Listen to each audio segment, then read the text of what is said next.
जय माता दी। आप सब सालों से माँ भगवती की पूजा पाठ करते हैं, उनके मंत्रों का जाप करते हैं। कोई महादेव की आराधना में लीन रहता है, कोई श्री हरि विष्णु के चरणों में मन लगाता है, तो कोई हनुमान जी की भक्ति में डूबा रहता है। बड़ी श्रद्धा से, बड़े प्रेम से आप अपने इष्ट को पुकारते हैं और धीरे धीरे अपने भीतर एक दिव्य शक्ति जगाते हैं। लेकिन आपको अंदाजा भी नहीं कि इसी अनमोल शक्ति पर आज कितनी बुरी शक्तियां इंतजार करती हैं कि एक दिन आपकी वो सिद्धियां आपसे ही छीन ली जाएं।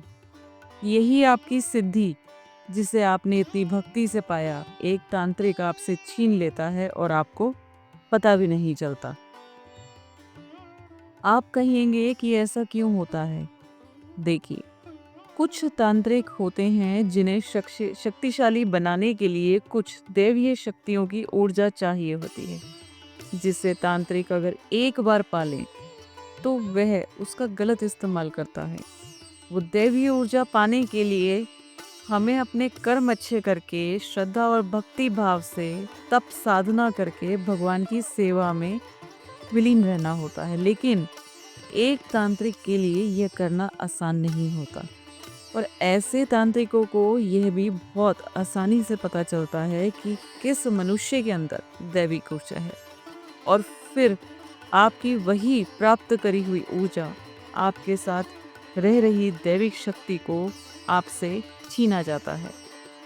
जब भी आप भगवान के किसी रूप की आराधना करते हैं, तो आपके अंदर एक ऐसा तेज आता है जिससे नकारात्मक शक्तियों और तांत्रिकों के नज़र में आप आ जाते हैं। मैंने कई परिवारों में ऐसा भी देखा है कि जिन पे तांत्रिक अभिचार लगातार हो रही हैं। ज़्यादातर केसेस में तांत्रिक एक आत्मा भेजता है जो परिवार के किसी एक सदस्य के अंदर जाती है, और फिर सभी ऊर्जा, पूजा पाठ और आपकी सिद्धियां वो तांत्रिक अपने पास ले लेता है। और आज के समय में यह और भी बढ़ता जा रहा है, इसलिए मैंने ये वीडियो बनाई। पर आप घबराइए मत, क्योंकि आज मैं आपको कुछ उपाय भी बताऊंगी जिससे ना कोई आपकी सिद्धि को आपसे चुरा पाएगा, और अगर कभी चुरा भी ले तो आप उसे वापस अपने पास कैसे बुलाएंगे, ये भी इस वीडियो में विस्तार से बताया गया है। देखिए, आप लोग अपने जब से जो भी सिद्धि कमाते हैं, आपको ये अच्छे से समझ लेना है कि वो सिद्धि बहुत ही आसानी से चोरी हो जाती है। और सिर्फ चोरी ही नहीं होती, कोई भी व्यक्ति आपकी उस सिद्धि का बंधन भी कर सकता है, यानी उसे बांध कर रोक देना। कोई भी व्यक्ति आपकी सिद्धि को मलिन कर सकता है, यानी उसे अशुद्ध, गंदा कर देना। और तो और कोई व्यक्ति आपकी सिद्धि की जो शक्ति है उसे परिवर्तित भी कर सकता है, यानी उसकी पूरी दिशा ही बदल देना। अब आप ही सोचिए, इतनी सारी बातें आपकी अनमोल सिद्धि के साथ हो सकती हैं, तो इन सारी बातों से बचने के लिए आपको क्या करना चाहिए, यही मैं आज आपको एक एक करके समझाने वाली हूँ। आप बस ध्यान से मेरे साथ जुड़े रहिए। और एक बात मैं आपसे बड़े दुख के साथ कहना चाहती हूँ, आज के समय में सिद्धियों के ऊपर जिस तरह से तांत्रिकों की, बाबाओं की और कई भक्तों तक की नज़र लगी हुई है, ये हमारे लिए बिल्कुल भी अच्छी बात नहीं है। आपकी साधना पवित्र है, आपकी सिद्धि अनमोल है, और उस पर बुरी नज़र गड़ाए बैठे लोग आज बहुत हैं। इसलिए आपका जागरूक रहना, सावधान रहना बहुत ज़रूरी है। सिद्धि के साथ मुख्य रूप से 4 बातें होती हैं, और ये चारों बातें आपको अच्छे से पता होनी चाहिए। अब इसमें सबसे पहली बात है सिद्धि के दर्जे, यानी सिद्धि की अलग अलग अवस्थाएं। देखिए, आपको ये बात पता होनी चाहिए कि जब कोई सिद्धि आती है तो वो बिल्कुल एक नन्हे बच्चे की तरह होती है, यानी बिल्कुल शिशु अवस्था में होती है। बहुत नाजुक, बहुत कोमल, बहुत कमज़ोर, और उसके बाद उसे बड़ा होने में, पूरी तरह परिपक्व होने में समय लगता है। जैसे एक छोटा सा पौधा धीरे धीरे बड़ा होकर मजबूत पेड़ बनता है, बिल्कुल वैसे ही आपकी सिद्धि भी धीरे धीरे पककर समय लेकर मजबूत होती है। यह बात आप कभी मत भूलिए। हमारे तंत्र शास्त्रों में इसी बात को मंत्र चैतन्य कहा गया है। इसे ऐसे समझिए, जब आप कोई मंत्र पहली बार लेते हैं तब वो मंत्र सोया हुआ रहता है, जैसे कोई बीज मिट्टी के भीतर चुपचाप सोया रहता है। फिर जैसे जैसे आप जप करते जाते हैं वैसे वैसे उस मंत्र के भीतर चेतना जागती जाती है। इसी को मंत्र का जाग जाना, चैतन्य हो जाना कहते हैं। मंत्र की 3 अवस्थाएं साफ साफ बताई गई हैं। पहली सुप्त अवस्था यानी सोई हुई, दूसरी प्रबुद्ध अवस्था यानी जागती हुई, और तीसरी सिद्ध अवस्था यानी पूरी तरह पकी हुई। अब आप समझ गए होंगे कि आधे अधूरे जप से कोई सिद्धि सबसे जल्दी क्यों चोरी होती है, क्योंकि वो अभी शिशु अवस्था में होती है। अपनी रक्षा वो खुद नहीं कर पाती। यही वजह है कि नए साधक की सिद्धि उठाना सबसे आसान होता है। इसलिए मैं आपको बार बार सावधान कर रही। अब बाकी 3 बातें भी सुन लीजिए, क्योंकि आपको पूरी तस्वीर समझनी होगी। जैसा मैंने अभी आपको बताया, कभी कभी इन सिद्धियों को चुरा भी लिया जाता है। कभी किसी व्यक्ति की सिद्धि को बंधन में कर दिया जाता है, कभी किसी व्यक्ति की सिद्धि को मलिन कर दिया जाता है, और कभी किसी व्यक्ति की सिद्धि की शक्ति को परिवर्तित भी कर दिया जाता है। अब आप सोच रहे होंगे कि जब आपके साथ ये सब हो जाए तब आपको कौन कौन सी बातें ध्यान रखनी चाहिए, कौन से उपाय करने चाहिए। तो देखिए, आज मैं आपको यही बताने वाली हूँ। पहले ये समझिए सिद्धि को चुराते कैसे हैं। ये जानना आपके लिए बहुत ज़रूरी है, क्योंकि मैं आपसे पूछती हूँ, जब तक आप तरीका ही नहीं जानेंगे तब तक आप अपना बचाव कैसे करेंगे। इसलिए पहले तरीका समझिए। तो सुनिए, सिद्धि को चुराने के बहुत सारे तरीके होते हैं। मैं आपको एक एक करके बताती हूँ। कुछ लोग होते हैं जो आपके सिर पर हाथ रखकर आशीर्वाद देने के बहाने आपकी सिद्धि को चुपके से उठा लेते हैं। कुछ लोग आपको तिलक लगाने के बहाने से आपके आज्ञा चक्र पर हाथ रख देते हैं, यानी आपकी दोनों बाहों के बीच वाली जगह पर, और ठीक वहीं से आपकी सिद्धि खींच लेते हैं। कुछ लोग तो इतने माहिर होते हैं कि आपकी तस्वीर के माध्यम से भी आपकी सिद्धि चुरा लेते हैं। हाँ, सिर्फ आपकी एक तस्वीर से। कुछ लोग आपके पहने हुए, इस्तेमाल किए हुए कपड़ों के माध्यम से भी आपकी सिद्धि उठा लेते हैं। और सुनिए, अगर किसी को आपके मंत्र का पता चल जाए या आपके न्यास का पता चल जाए, यानी आप किस विधि से अपने मंत्र को अपने शरीर के अंगों पर स्थापित करते हैं, तो भी आपकी सिद्धि बड़ी आसानी से चुराई जा सकती है। और तो और, अगर किसी को यह भी पता चल जाए कि आप किस समय बैठकर अपनी पूजा पाठ करते हैं, अपनी साधना करते हैं, तो भी आपकी सिद्धि को चुराना उस व्यक्ति के लिए बिल्कुल आसान हो जाता है। अब आप मन में सोच रहे होंगे कि भला तस्वीर से या कपड़ों से सिद्धि कैसे चुराई जा सकती है। तो सुनिए, इसके पीछे एक बहुत गहरा नियम है, जिसे संस्पर्श सूत्र कहते हैं। नियम यह है, जो भी वस्तु आपके शरीर के लगातार संपर्क में रहती है, उस वस्तु पर आपकी प्राण ऊर्जा का एक सूक्ष्म अंश छूट जाता है।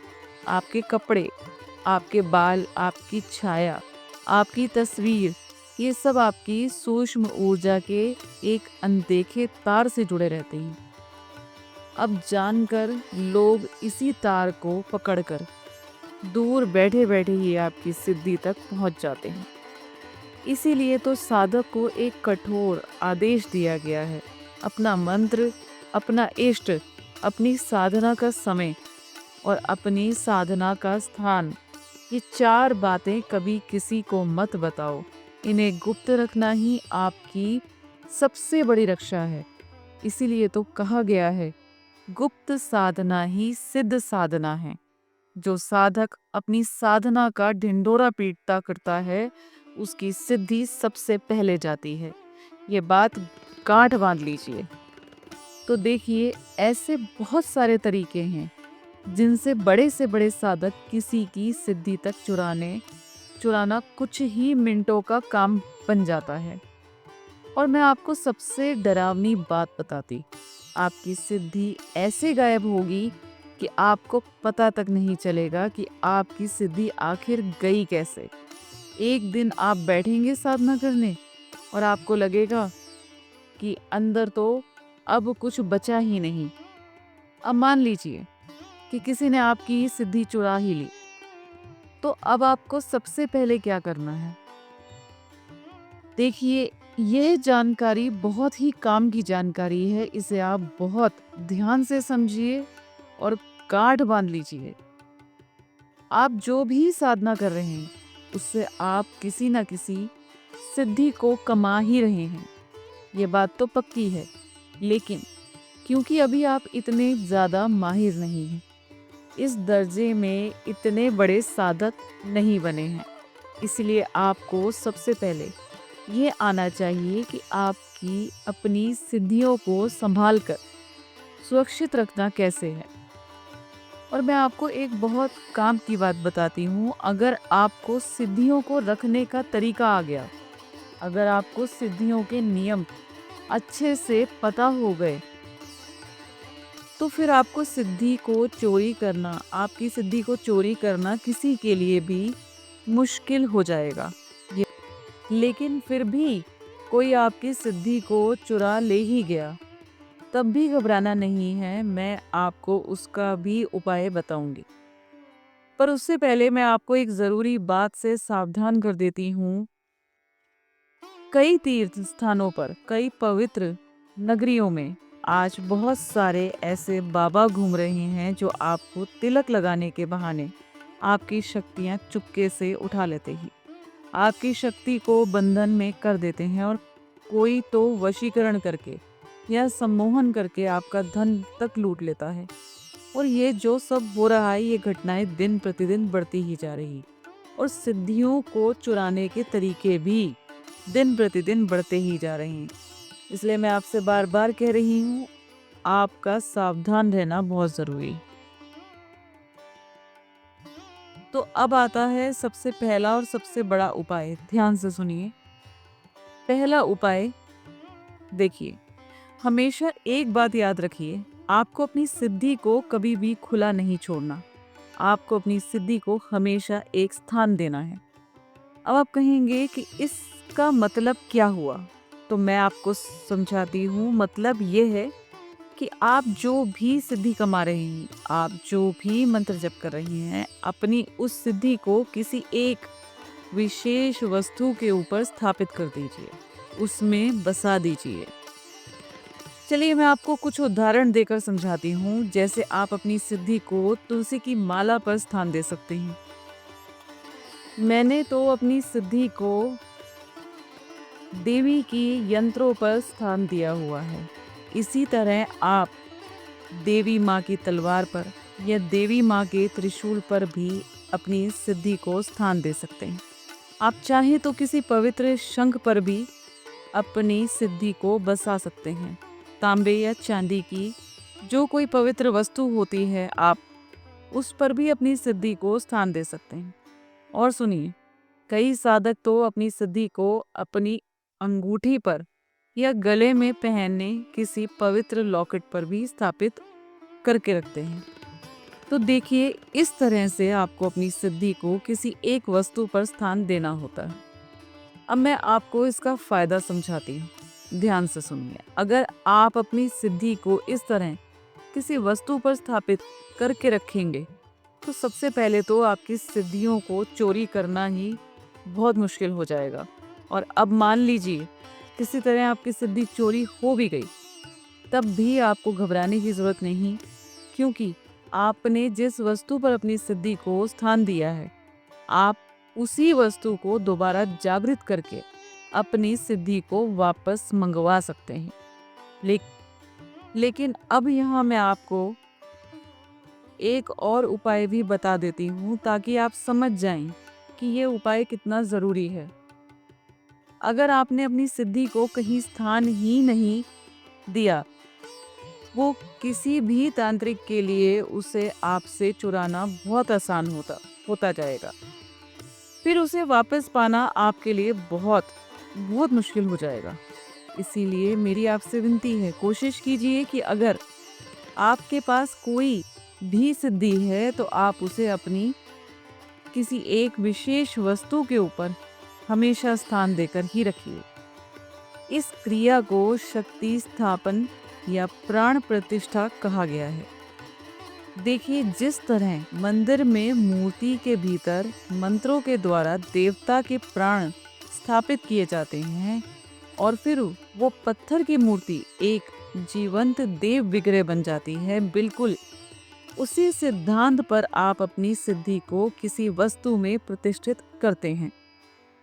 निराकार शक्ति को एक साकार आधार चाहिए। जो सिद्धि बिना आधार के हवा में खुली पड़ी रहती है, वो अस्थिर होती है, इसलिए वो चंचल भी रहती है और असुरक्षित भी। और जो सिद्धि किसी दृढ़ आधार में प्रतिष्ठित हो जाती है, वो स्थिर हो जाती है, बलवान हो जाती है। इसी कारण से प्राचीन काल के ऋषि मुनि अपनी तपस्या की शक्ति को अपने कमंडल में, अपने त्रिशूल में या अपनी माला में प्रतिष्ठित करके रखते थे। जिस वस्तु में सिद्धि प्रतिष्ठित हो जाए उसे शक्तिपीठ के समान पवित्र माना गया है। इसलिए आपसे कहती हूँ, उस वस्तु को कभी किसी और के हाथ में मत दीजिए और उसे कभी अपवित्र मत होने दीजिए। अब मैं आपको दूसरा उपाय बताती हूँ जो आपकी उस स्थान दी हुई सिद्धि से ही जुड़ा है। देखिए, अगर आपकी सिद्धि दब गई हो, कमज़ोर पड़ गई हो या चोरी हो गई हो, तो आपको उसके लिए हवन करना है। आप किसी मजबूत बलशाली मंत्र का चुनाव कीजिए और अपनी सिद्धि के लिए उसका हवन कीजिए। हवन के जरिए उस पवित्र अग्नि के माध्यम से आपको अपनी सिद्धि को वापस बुलाने की कोशिश करनी है। देखिए, कई बार ऐसा होता है कि आज आपका अंतर्ज्ञान काम नहीं कर रहा होता, यानी भीतर से जो सही राह की आवाज़ आती थी वो जैसे बंद सी हो गई होती है। आपके भीतर की प्रेरणा काम नहीं कर रही होती। आपकी जो शक्ति है वो किसी तरीके से दब गई होती है, अंदर ही अंदर कहीं छिप गई होती है और आपके किसी काम नहीं आ रही होती। ठीक ऐसे ही समय में ये हवन वाला उपाय आपकी उस दबी हुई शक्ति को दोबारा जगाकर ऊपर ले आता है। अब हवन को सबसे जल्दी फल देने वाला कर्म क्यों माना गया है, यह भी आपको समझा देती हूँ। इसके पीछे एक बहुत सुंदर तर्क है। अग्नि देवताओं का मुख है, यानी आप जो कुछ भी अग्नि में आहुति के रूप में डालते हैं वो सीधा आपके इष्ट तक पहुँचता है, बीच में कोई रुकावट नहीं आती। अब इसे ऐसे समझिए, जब आपकी सिद्धि दब जाती है, बंद जाती है, तब जप की धीमी विधि से जगाने में समय लगा देती है, लेकिन हवन एक तेज क्रिया है। अग्नि की गर्मी और मंत्रों की शक्ति दोनों मिलकर आपकी दबी हुई सूक्ष्म शक्ति को झकझोर कर जगा देती हैं। इसलिए जब कोई साधना रुक जाए, अटक जाए, तो उसे फिर से चलाने के लिए पुनश्चरण हवन करना चाहिए, यानी हवन के द्वारा अपनी साधना को दोबारा जीवित कर देना। यही कारण है कि आपकी दबी छिपी कमज़ोर पड़ी शक्ति हवन की अग्नि में फिर से जाग उठती है। अब मैं आपको दूसरी बड़ी बात समझाती हूँ, जो ज्योति सिद्धि के बंधन की। इसे बहुत ध्यान से समझिए। देखिए, आप अपने आसपास देखते होंगे ना, कई लोग भक्ति का दरबार लगाते हैं, लोगों की समस्याएं सुनते हैं, दूसरों का इलाज करते हैं, उन्हें उपाय बताते हैं। तो कभी कभी क्या होता है, कोई ईर्ष्या रखने वाला व्यक्ति आकर इनकी गद्दी को बांध देता है या फिर इनकी सिद्धियों का ही बंधन कर देता है। और उसके बाद क्या होता है ये भी सुन लीजिए। फिर ये बेचारे कुछ भी काम नहीं कर पाते, ना ये किसी को सही जवाब दे पाते हैं, ना ये किसी की समस्या का कोई उपाय बता पाते हैं। इनके भीतर की सारी शक्ति जैसे बंद कर जकड़ कर रह जाती है। इनके पास सिद्धि होते हुए भी वो सिद्धि इनके किसी काम नहीं आती। बस यही सिद्धि का बंधन कहलाता है। तो देखिए, अगर किसी की सिद्धि को इस तरह बंधन में कर दिया जाए तो हमें क्या करना चाहिए, यही आज मैंने आपको समझाया। और अगर किसी की सिद्धि को चुरा लिया जाए तो क्या करना चाहिए, वो भी आज मैंने आपको बताया। अब सिद्धि के इस बंधन को क्या कहते हैं ये भी जान लीजिए। इसे स्तंभन कहा जाता है। इसीलिए हर साधक के लिए एक बहुत बड़ी सुरक्षा बताई गई है जिसे कवच कहते हैं। कवच यानी मंत्रों का वो सुरक्षा घेरा जो आपके चारों ओर एक अदृश्य दीवार खड़ी कर देता है। मैं आपको बताती हूँ, जो साधक रोज अपने इष्ट का कवच पढ़ता है और साधना से पहले दिग्बंधन करता है, यानी 10 दिशाओं को मंत्रों से बांध लेना, उसकी सिद्धि का बंधन या स्तंभन कोई भी नहीं कर सकता। देखिए, आपको हवन करना है और हवन करके अपनी सिद्धि को वापस खींचने की कोशिश करनी है।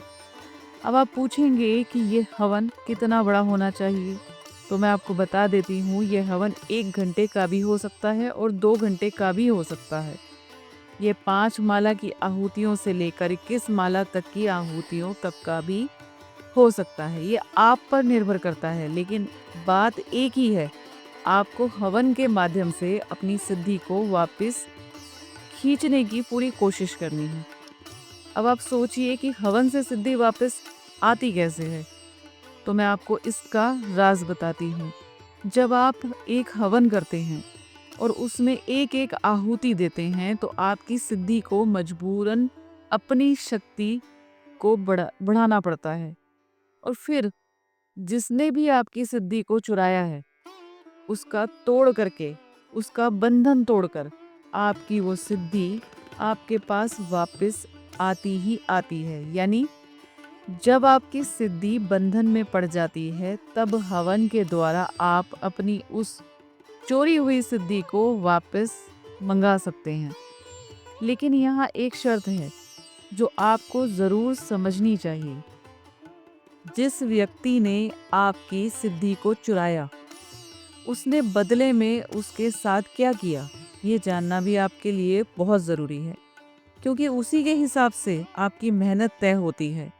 और एक बात गांठ बांध लीजिए, जितना ज़्यादा प्रचंड, जितना ज़्यादा जोरदार आपका हवन रहेगा, उतनी ही तेज़ी से आपकी वो शक्ति, आपकी वो सिद्धि आपके पास वापस आएगी। हवन को आवाहन कहा गया है, यानी अपनी शक्ति को नाम लेकर पुकारना, बुलाना। अग्नि साक्षी होती है और अग्नि के सामने की गई पुकार को कोई भी शक्ति टाल नहीं सकती। इसलिए जब आप हवन में लगातार आहुतियाँ देते हैं तो आपकी सिद्धि और आपके बीच जो सूक्ष्म तार टूट गया था वो अग्नि की साक्षी में फिर से जुड़ जाता है। और जितनी तीव्र आहुति उतना मजबूत वो तार। यही इसका पूरा विज्ञान है। जब आपकी सिद्धि चोरी हो जाती है तो ज़्यादातर लोग एक बहुत बड़ी गलती करते हैं। वो क्या करते हैं, वो अपने मंत्र को बोल बोल कर ज़ोर ज़ोर से जप करने लगते हैं। जैसे देखिए, कुछ गद्दी लगाने वाले भक्त होते हैं, कुछ सेवा करने वाले लोग होते हैं, तो ये लोग भी क्या करते हैं, ये अपने मंत्रों का ज़ोर ज़ोर से ऊंची आवाज़ में उच्चारण करते हैं। और यहीं पर सबसे बड़ी चूक हो जाती है।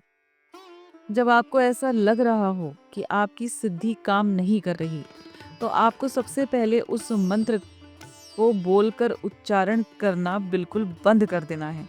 यानी आप उस मंत्र का वाचिक जाप, बोलकर किया जाने वाला जाप बिल्कुल नहीं करेंगे।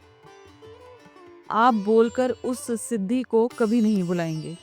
अब आप जो भी जाप करेंगे वो या तो उपांशु होगा, यानी होठ हिले पर आवाज बाहर ना आए, या फिर मानसिक होगा, यानी बस मन ही मन में, लेकिन उस सिद्धि का जो मंत्र है उसका उच्चारण आप बोलकर कभी नहीं करेंगे। आप जो भी प्रार्थना कर रहे हैं, जो भी पूजा पाठ कर रहे हैं, अपनी शक्ति को वापस मंगाने के लिए जो भी देवता से विनती कर रहे हैं, उसको भी बोलकर मत कीजिए। क्योंकि मैं आपको बताती हूँ, जितना आप बोलेंगे ना, उतनी ही वो बुरी शक्तियाँ आपके आसपास, आपके चारों ओर खड़ी हो जाएंगी।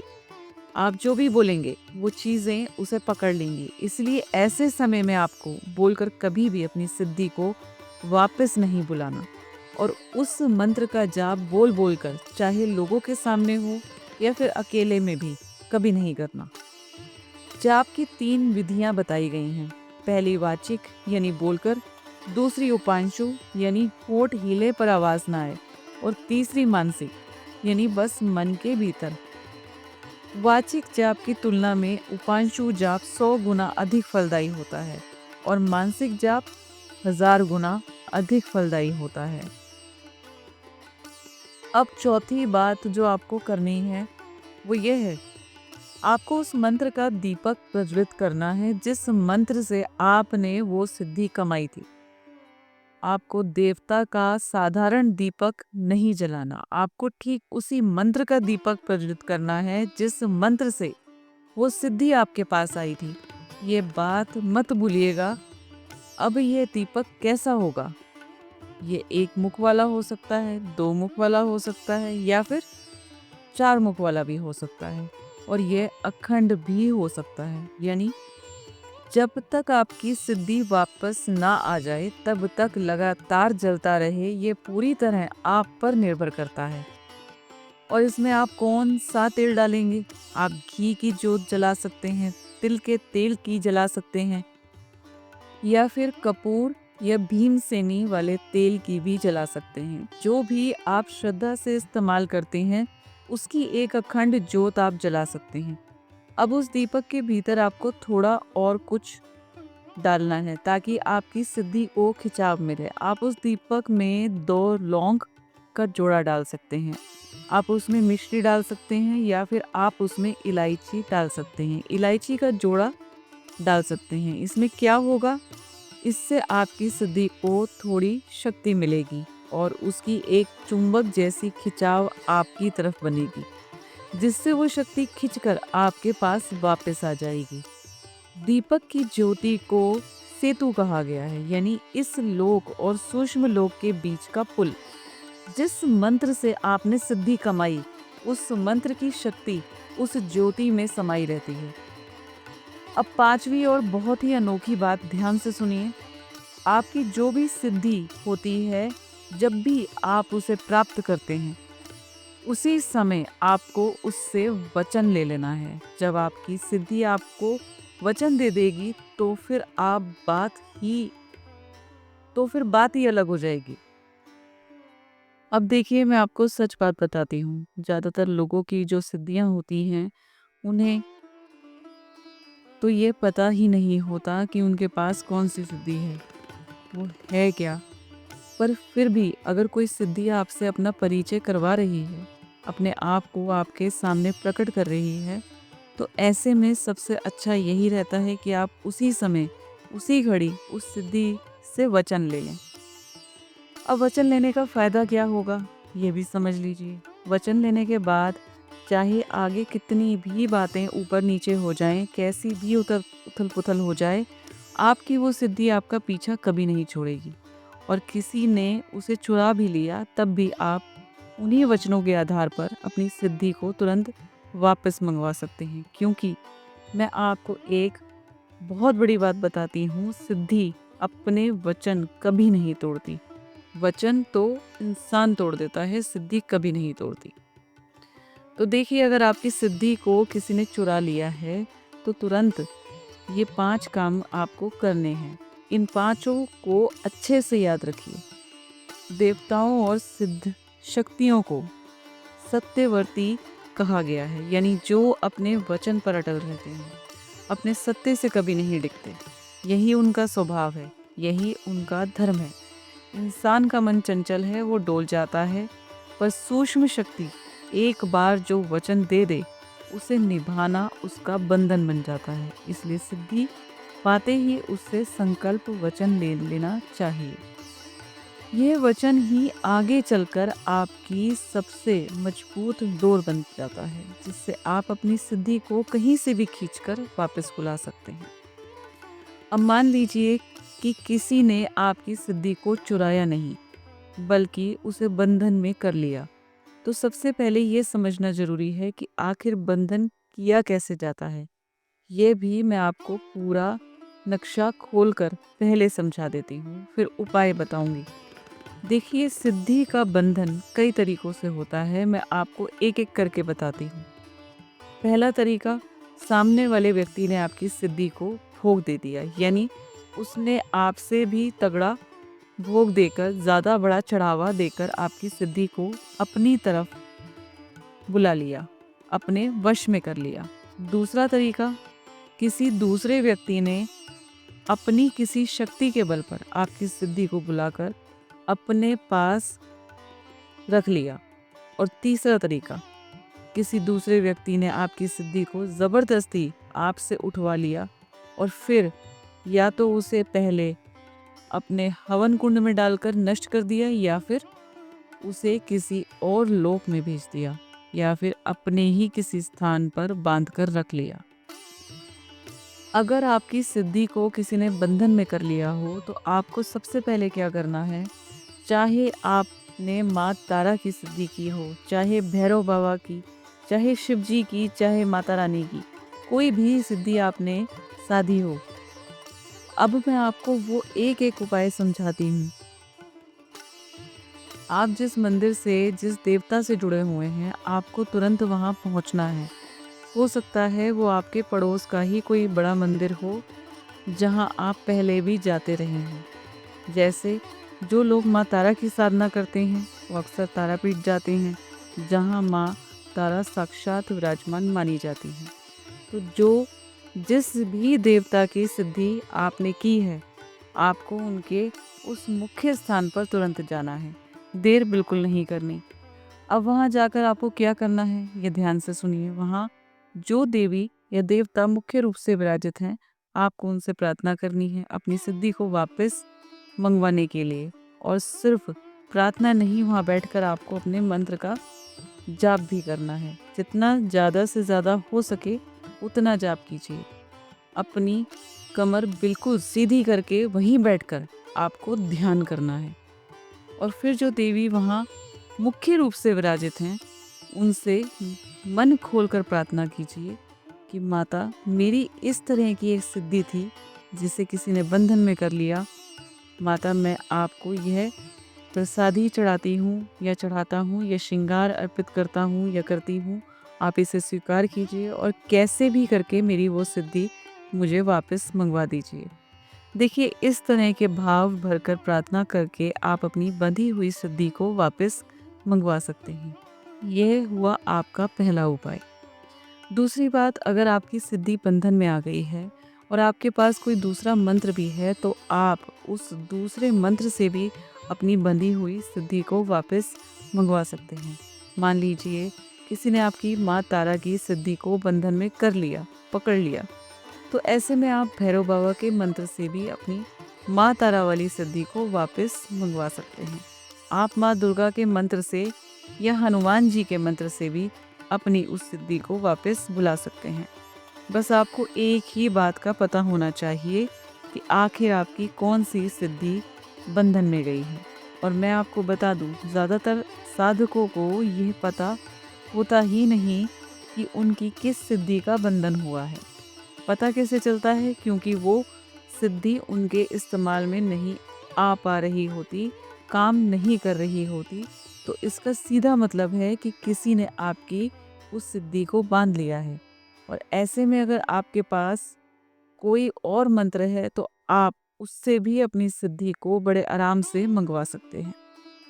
तीसरा उपाय, देवता के शस्त्र का पूजन कीजिए। मान लीजिए किसी व्यक्ति ने माँ तारा की सिद्धि प्राप्त की और वो सिद्धि बंधन में चली गई, तो अब आपको क्या करना है, आपको माँ तारा के हाथ में जो खड्ग रहता है, यानी वो टेढ़ी धारदार तलवार जो माँ तारा के प्रमुख शस्त्र हैं, आपको उसी खड्ग का पूजन करना है अपनी सिद्धि को वापस बुलाने के लिए। अब यह जो देवता के शस्त्र का पूजन है, इसे दैवीय शस्त्र पूजा के नाम से भी जाना जाता है। जो जब आप अपनी सिद्धि को बुलाने के लिए उस खड्ग का पूजन करेंगे तो होगा क्या, आपकी माँ तारा वही खड्ग लेकर आपके पास दौड़ी चली आएंगी जिसका आप पूजन कर रहे हैं। और इस तरीके से भी आप अपनी शक्ति को, अपनी सिद्धियों को वापस बुला सकते हैं। इस उपाय के पीछे जो गहरा भेद है वो सुनिए। देवता के शस्त्र को, यानी देवता के आयुध को देवता से अलग नहीं माना जाता। हर आयुध में उस देवता का तेज, उसकी शक्ति का एक अंश सदा बसा रहता है। इसलिए तो प्राचीन काल से आयुध पूजा की परंपरा चली आ रही है, जिसमें शस्त्रों की पूजा साक्षात देवता की तरह की जाती है। अब चौथी बात, अगर आपकी सिद्धि को किसी ने बंधन में कर लिया है तो आप अपनी उस शक्ति के यंत्र के द्वारा भी उसे खींच सकते हैं। अब आप सोचेंगे कि भला ये यंत्र बनाकर हम अपनी शक्ति या सिद्धि को कैसे खींच सकते हैं। चलिए मैं आपको एक उदाहरण से समझाती हूँ। मान लीजिए बात माँ तारा की ही करते हैं, तो माँ तारा का जो बीज मंत्र होता है वो होता है त्रिम। और आप त्रिम वाला यंत्र, यानी माँ तारा का जो देवीय यंत्र आता है, उस यंत्र की स्थापना अपने घर पर कीजिए। फिर हवन के द्वारा, भोग के द्वारा उस यंत्र को जागृत कीजिए और अपनी सिद्धि को उस यंत्र पर खींचने की कोशिश कीजिए। अब इसे मैं आपको एक बिल्कुल आसान मिसाल से समझाती हूँ। जैसे दूर बहती हुई नदी का पानी सीधे आपके खेत तक नहीं आता, उसके लिए पहले आपको एक नहर, एक नाली खोदनी पड़ती है। और एक बार वो नहर तैयार हो जाए तो दूर बहती नदी का पानी भी खिंचकर बहकर आपके खेत तक अपने आप चला आता है। ठीक वैसे ही यह यंत्र एक नहर की तरह है। आप जितना जितना उस यंत्र को जागृत करके तैयार करते जाएंगे, उतना ही आपकी बंधी हुई सिद्धि उसी रास्ते बहकर आपके पास चली आएगी। और यह बात याद रखिए, सामने वाले ने आपकी सिद्धि को कितना भी बंदी बनाकर रखा हो, जितना जितना आप उस यंत्र को जागृत करते जाएंगे और अपनी सिद्धि को उस यंत्र पर बुलाते जाएंगे, वो शक्ति धीरे धीरे करके आपके पास वापस आती रहेगी। तो देखिए, ये उपाय भी आप कर सकते हैं। अब यंत्र की शक्ति का असली रहस्य जान लीजिए। हमारे शास्त्रों में एक बहुत प्रसिद्ध वचन है, यंत्रम मंत्रमयम प्रोक्तम, यानी यंत्र और कुछ नहीं, वो मंत्र का ही शरीर है, मंत्र का साकार रूप है। जैसे आत्मा को रहने के लिए शरीर चाहिए, वैसे ही देवता की सूक्ष्म शक्ति को इस लोक में टिकने के लिए एक आधार चाहिए, और वो आधार है यंत्र। अगर आपकी सिद्धि को किसी ने बंधन में कर दिया है तो यहाँ पर आपकी आस्था, आपके भाव बहुत अधिक काम करते हैं। सब कुछ इसी पर टिका होता है। अगर आपकी वो शक्ति, वो सिद्धि प्रेम से, सच्ची भक्ति से प्राप्त की थी, तो आप उसे बहुत जल्दी वापस पकड़ पाएंगे। बहुत जल्दी वो सिद्धि आपके पास लौट आएगी। भावग्राही जनार्दनः, यानी भगवान आपके दिखावे को नहीं, आपके भाव को ग्रहण करते हैं। इसलिए साधना के दो रूप बताए गए हैं।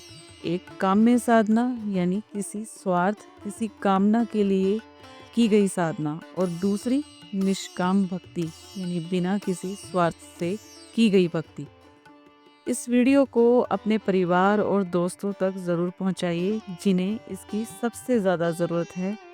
मिलते हैं अगली बार एक और गहरे रहस्य के साथ। तब तक के लिए जय माता दी।